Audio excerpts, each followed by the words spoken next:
Good morning po sa ating lahat mga kabayan. Katatapos lang po namin mag-coffee ni Tatay Ronnie at nakahanap ng magandang spot po mga kabayan para mag-relax at magnilay-nilay habang nakikinig ng ingay dahil sa ragasan ng tubig po mga kabayan sa maliit na batis. Kaya ito mga kabayan, very relaxing na marinig mo yung ingay ng tubig, yung agos ng tubig po mga kabayan, na akala mo ay nasa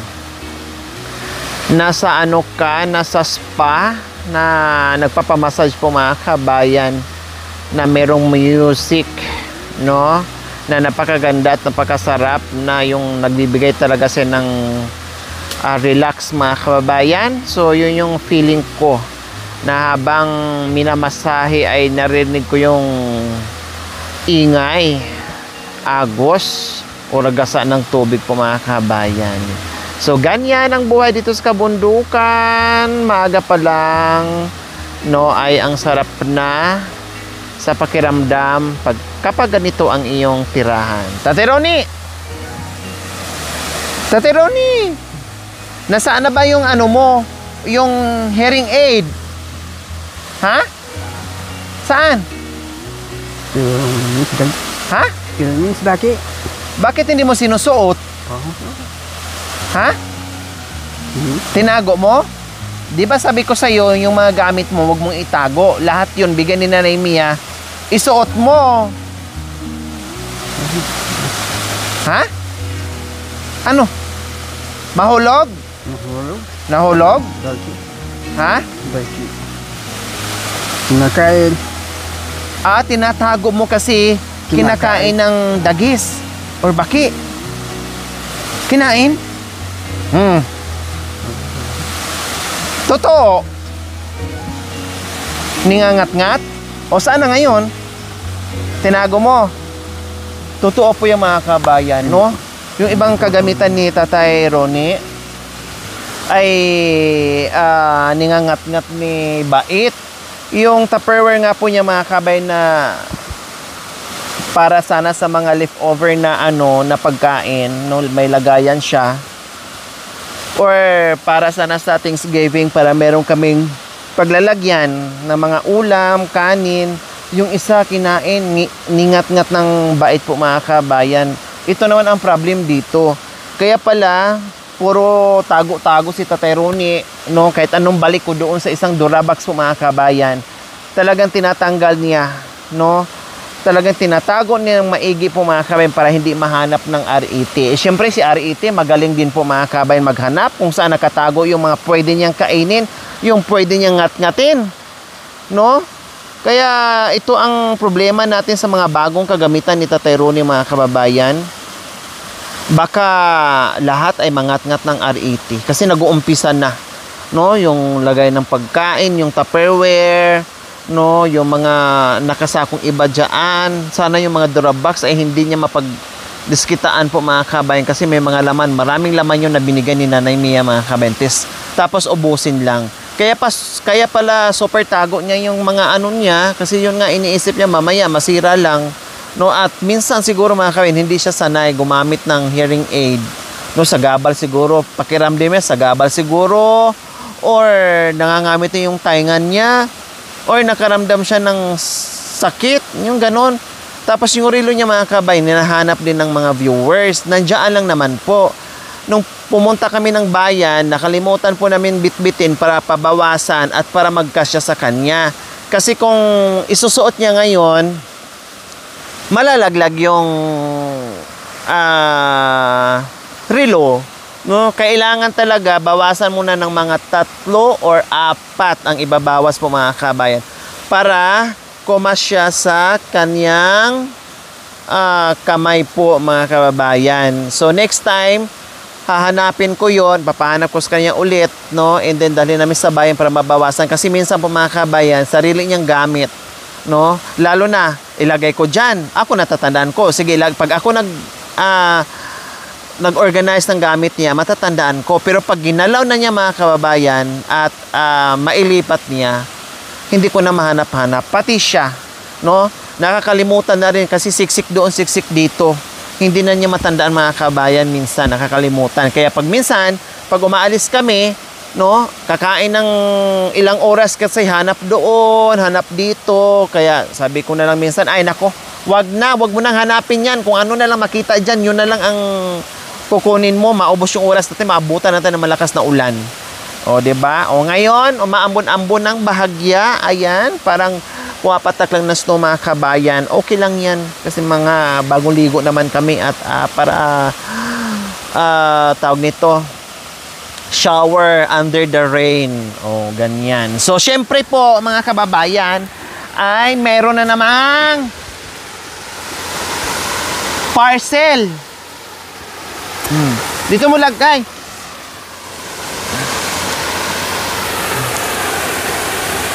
Meron na namang parcel dumating. Ang lalaki. Meron pa nakalagay dyan na babasagin. No, yung fragile. Ayan ang kutsilyo. Hindi natin ito mabubuksan. Ito yung kutsilyo ko. Tapos sombrero ko. Ay, wow. Siguro babasagin din to. Yung isa naka-indicate talaga fragile. Ang ganda ng packing nila na ano, oh. Ayan, oh. Oh.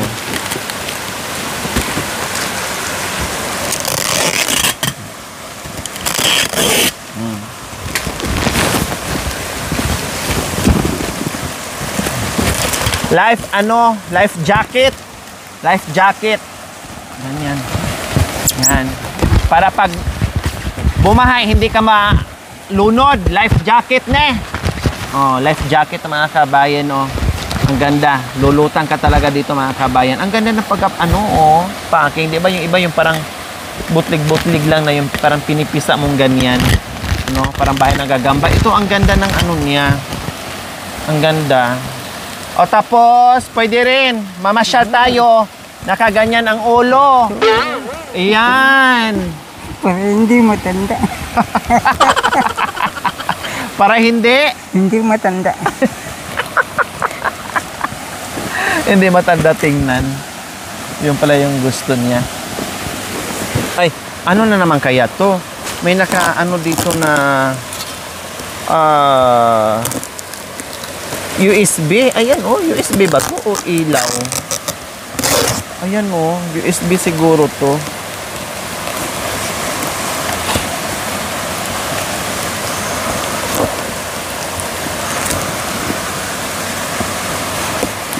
Ang laki naman kasi ng pang mo. Nasaan na ba yung mga kutsilyo mo? Mayroon ka naman kutsilyo binili ko. O, kahit nga kutsilyo mga kabay, mahirapan ako maghanap.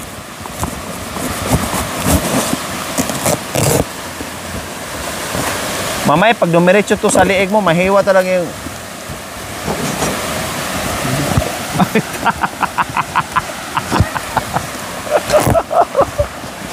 Tinatago mo kasi yung mga kutsilyo mo eh. Ay! Aday! Alamig-lamig na nga dito sa bundok. Merong electric fan po mga kabayan. Nakubol na dito sa bundok mga kabayan. No? Solar electric fan with 2 bulbs of lights. Oh, ayan oh. Ano yan? Sulo. Ano yan? Sulo. Ha? Sulo. Ha? Sulo. Ha? Sulo. Ha? Sulo. Lakasan mo Oh. Hindi to solo. Mali. Hikaw. Hikaw yan ha. Oh. Bagong hearing aid mo. Bagong hearing aid. Tatay Ronnie! Tatay Ronnie! Narinig mo? O, bagong hearing aid. Ganyan, hearing aid para malaki. Para makarinig ka kaagad. Ayan, makanyan lang. Tatay Ronnie! Ilaw O, lagay natin sa loob. Dalawa ang malalaking solar lights ni Tatay Ronnie po mga kabayan. No? Yung isa nasa loob ng bahay. Yung isa naman ay nasa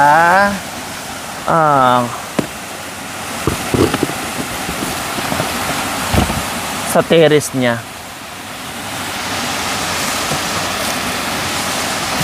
Ano to? Ha?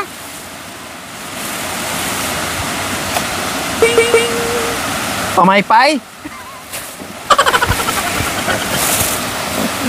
Pamaypay daw po mga kababayan. Pamaypay! Meron ng pamaypay po si Tatay Ronnie. Nako, ang itlog. Nakubol-kubo na yung nauyang-uyang na yung itlog mo sa kalamig.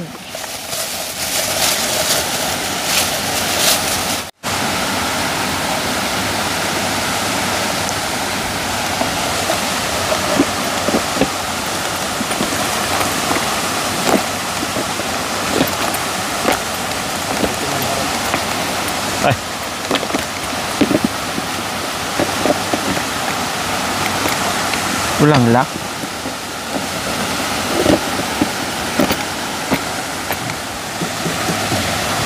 Ang cute ng electric fan po mga kabayan.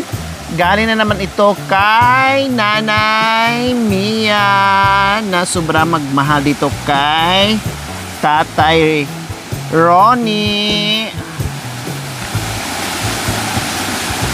Another day, another blessings na naman, another parcel.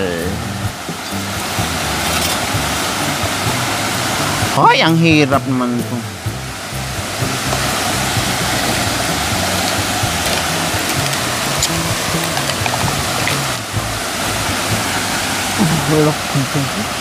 Ha? Ano? Subok ng saksak. Saan isaksak? Subok mo. Dito lagay para lilipad ka. Yan. Lilipad ka. Ganun.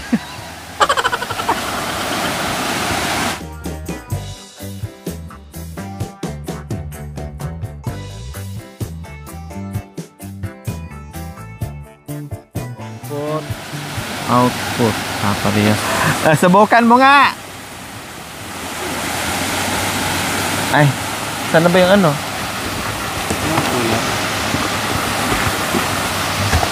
Baka ito na mismo yung solar.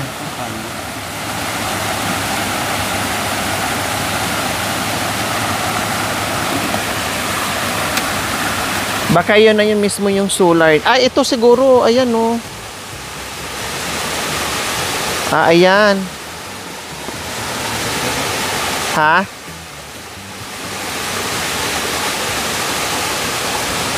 So, chargeable siya ata mga kababayan. O tapos dito, merong lagay ng baterya. Ah, ayan oh. Maliit. Ito pala, paano to? O kailangan pang ano, ilagay pala to. Hindi pa nakaano yung may baterya dito mga kababayan. Chargeable siguro to or ano. Walang panel, hindi sa solar. O walang ano, walang pangbukas. No, walang pangbukas.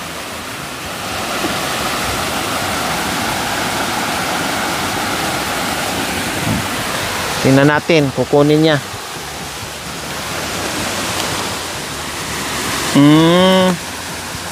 Kaya pala di umandar po mga kabayan.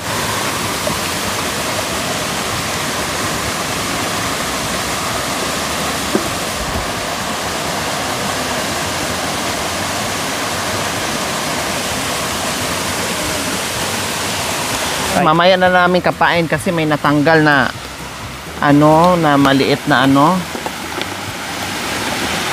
Oh, ilagay mo muna dyan. Kay Nanay Mia pa rin. Para kay Tatay Ronnie. Oh, from USA.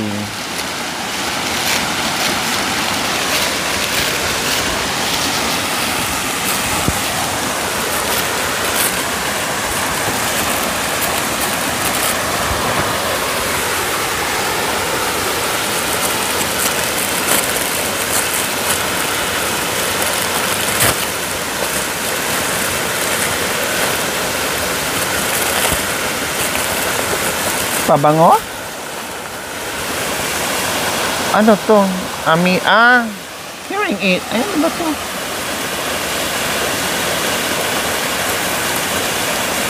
Parang lapel. Radyo.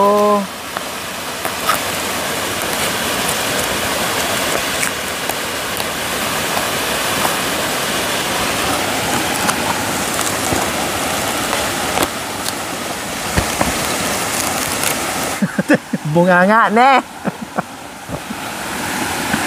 Ano to? Parang radyo. Oh, radyo pala ito.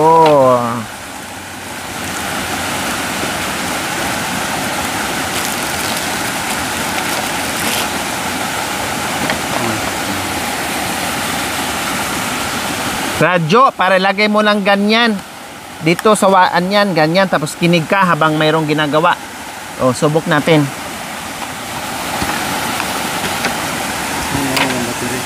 Walang battery? Ha? Hindi rin namin magamit mga kabayan kasi walang battery. So, bibilhan pa po namin ng baterya.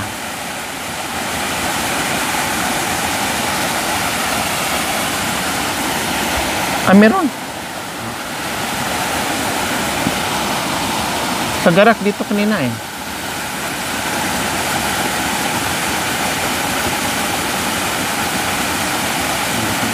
Ha? Walang battery mga kababayan, kaya kailangan. Tate Ronnie! Tate Ronnie! Tate Ronnie! Hello, Tate Ronnie! Hello. Kumusta? Kumusta? Kumusta ka dyan? Kumusta? Mabuti. Mabuti? Anong ginagawa mo ngayon? Sa bundok. Anong ginagawa mo dyan sa bundok? Sa trabaho. Nagtatrabaho. Anong klaseng trabaho nga eh? Magtanim ng gandos. Nagtanim ng gandos. Punta ka dito mamaya sa bayan ha. Mamasyal tayo ulit. Sinong kasama mo dyan? Lore. Ha? Lore. Ang kasama mo? Parang ano mga kabay, intercom. May battery kailangan. Dalawa, triple A. So, bibilhan na lang po natin. Walang nakasamang baterya. Pag nagtrabaho ka, kahit isabit mo dyan. Ayan. Tapos, radyo. Bibilhan ko pa ng battery, ha? Sige. Wala tayong mga battery, eh. Okay. Last parcel, but not the least. Ito yung babasagin.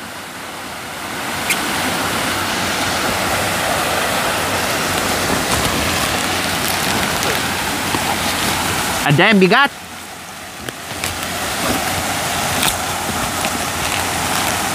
So, galing pa rin po kay Nanay Mia. Babasakin at saka mabigat siya, mga kababayan. Ano kaya ito?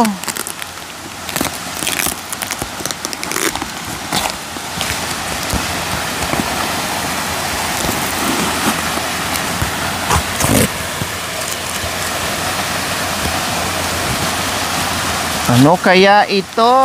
Tanggalin muna natin.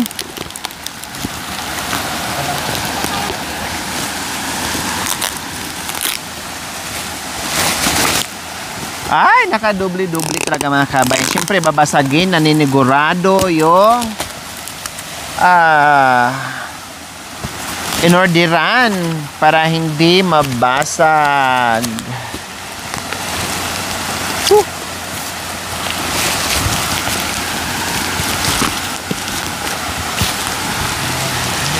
Ito. Ano naman kaya to? Bakit sobrang bigat? Ay, luncheon meat nga. Ay, hindi pa naubos yung mga luncheon meat ni Tate Ronnie. No, madami pa. Halos hindi pa yan nangalahati. Meron na naman ulit po mga kababayan. Kasi nga nagbigay. Sabi niya, oh. Ano ito? Ha? Uson. Ha? Uson. Ha? Karne. Yes, mga 24 pieces po mga kabayan. Luncheon meat na naman ang in-order ni... Hindi ko bidul sa loob. Ha? Hindi ko bidul sa loob. Ilagay sa loob? Oo. Kasi nandoon pa. No? Binigyan ko na si Kuya Bentot at saka yung mga karpintero natin. Tapos yung pamangkin niya, binigyan ko na. Pero meron pang natira sa kanya. And then nadagdag na naman ito. Siguro mga 2 buwan o 3 buwan ito maubos. No, kasi ang ginagawa po ni Tatero ni mga kabayan, hindi naman siya araw-araw kumakain ito. Ang ginagawa po niya, magbukas siya ng isa. Tapos, halimbawa, ito ulamin niya, prito niya. Kapag may sobra, nadatnan ko po siya mga kabayan, yung sobra niya, kasi hindi niya maubos-ubos, marami ito eh. Yung sobra po mga kabayan, kinabukasan, ang ginawa niya, nilagyan niya ng gulay. Tanggapin? Oo.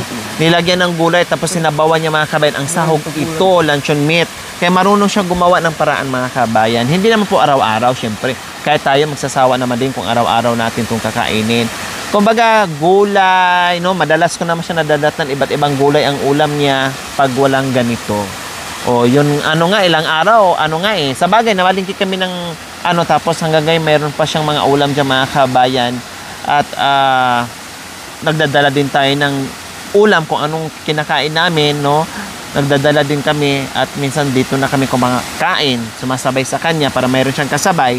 At ito, hindi ko na nakita mga isang linggo halos na mga kababayan na hindi siya nag-ulam ng ganito. Nakatago lang po doon. No, hindi siya araw-araw kasi magsasawa din siya. Siyempre, no, wala namang ibang kahati dito si Tatay Ronnie. At nabigay ko naman yung iba. Pinagbigyan din natin yung mga karpintero, pinauwian din natin, plus yung anak niya.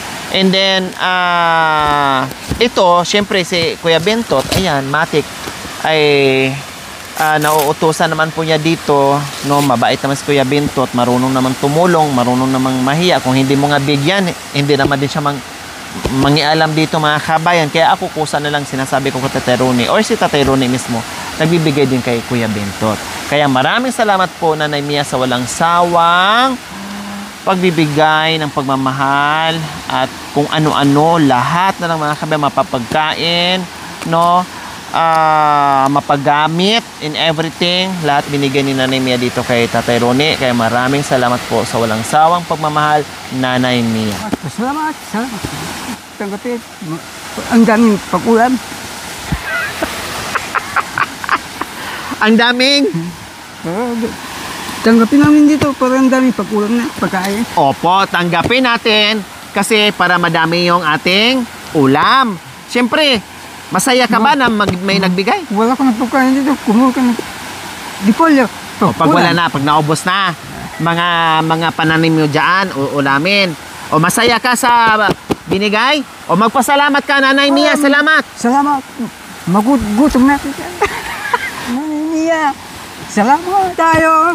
Para makakain ng dipolyo. Para hindi magutom. O, tapos sahog sa gulay. Ulam. O, maraming ulam para di magutom ni. Tapos isahog sa gulay, ha? Sasahog sa gulay. Nanay Mia. I love you. Mia, pagmamahal. Kasalan tayo. May karat lalaki.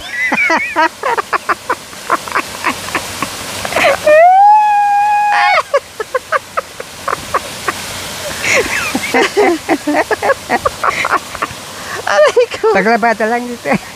Taglabada. Maglabada? lang dito. Maglabada ka na lang ni Nanay Mia para may pangbayad ka sa mga regalo niya sa'yo. Taglabada. Maglaba na lang daw siya, Nanay Mia, sa inyo dahil ang dami niyo nang binigay sa kanya para makabawi daw po siya. Sige na, kanta na. La, la, la. Ang tandang mahal na iwan sa bayan. Nahulog ka ng kaming dilata. Nahulog ng dilata. Kapag kasal siya, lalaki ang mite. Kasal. Tapos niya, paglabada lang dito.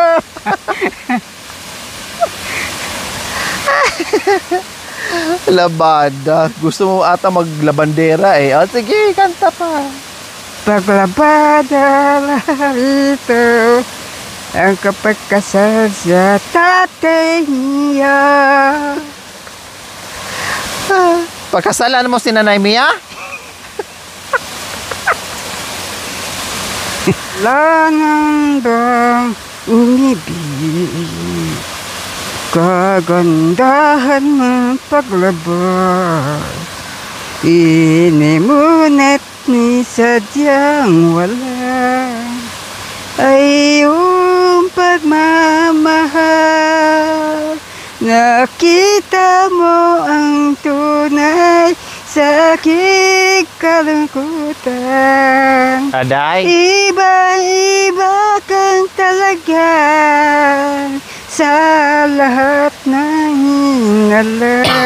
Ang kagustuhan mo, sana'y maring makita ka. Buhat na ay wala nang alagya, iwanan mo sinta sa Bolivia.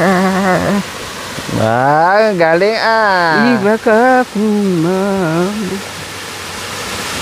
O ano pa? kagandahan mo paglabas, inimunat ni sadyang wala, ay iyong pagmamahal. Nakita mo ang tunay sa aking kalungkutan. Iba-iba ka talaga sa lahat ng hinala. Ang kagustuhan mo, sana'y mo rin makita ka. Buhat na ay wala nang alagya, iwanan mo sita sa Bolivia.